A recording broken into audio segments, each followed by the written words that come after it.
Hi, Harry Dent here from Puerto Rico. Ricky Rossello, the governor, finally resigned, hint, hint, so we don't have to have any more endless protests. There's been up to 500,000 people in the last one that finally got him to cave, and he only did it at midnight when he was supposed to do it that morning. But, I like that Puerto Rico is going through fiscal challenges and having to restructure their debt. I like the fact that their government's under question. It's a good old boys club down here. And I feel like the United States is not doing any of this. So I'm still happy down here. Now, my topic today, though, the emerging world debt. That is the Achilles heel in this bubble. I've said in many articles in the past, almost all the debt added, 60 more trillion globally since 2008 came in the emerging world. When we started printing money in Japan and Europe, and especially in the US, the dollar, they became cheaper and credit was flooded into the world, and that allowed these emerging countries to borrow like we did and catch up to us. These countries are always more fragile. They're less stable politically. They have less of a middle class to buoy them, more income inequality, more corruption, all this sort of stuff. And that's where we're seeing problems. Obviously, we've seen it in Turkey, Venezuela, many other countries around the world. But of course, just in the last week, a number of articles about China. And you know what I think of China. China is the greatest bubble in history.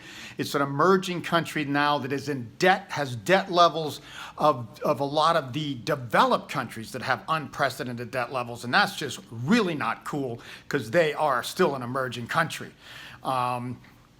And China has done it top down, just built stuff for nobody endlessly. So what we're seeing now is where it's starting to crack in China. The government's always playing whack-a-mole there and stimulating and trying to get people to buy stocks. Oh, they speculate on that. Okay, back to real estate, and let's push this.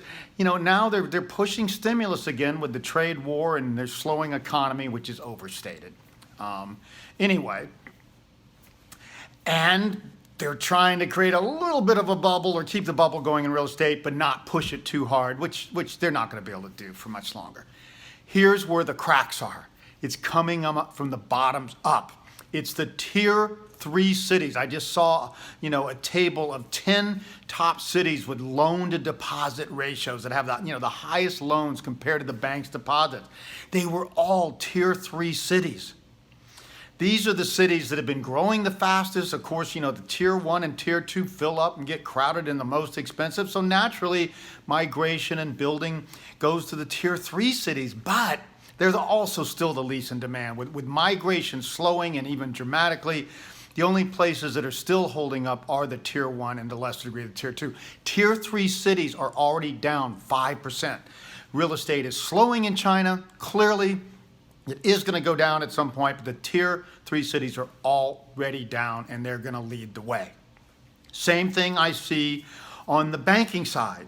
Yeah, the big banks, a lot of exposure to real estate. China pushes it down. China central government implicitly guarantees loans to the regional and local communist parties who dole it out to developers to build stuff for nobody. The same strategy.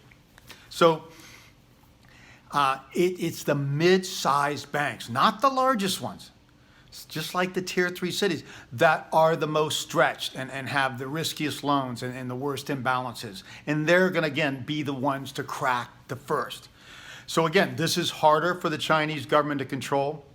But the most important part about this whole emerging debt problem, it is likely to be the biggest trigger. It could hit as soon as early next year. Even Nouriel Roubini, who's been traditionally a bearish economist at major turning points, he's finally saying, early 2020 starts to look shaky, especially around this same phenomenon. This is something that our central banks can't control that much.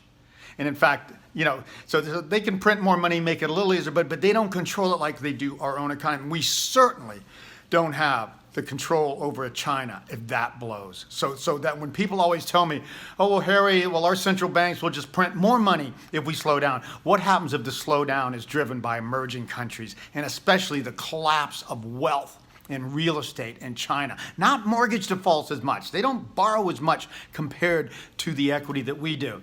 It's the fact that 75% of Chinese wealth, rich and poor, is locked up in real estate. It's going to be devastating when people realize these empty condos are now going down and then they panic to sell them.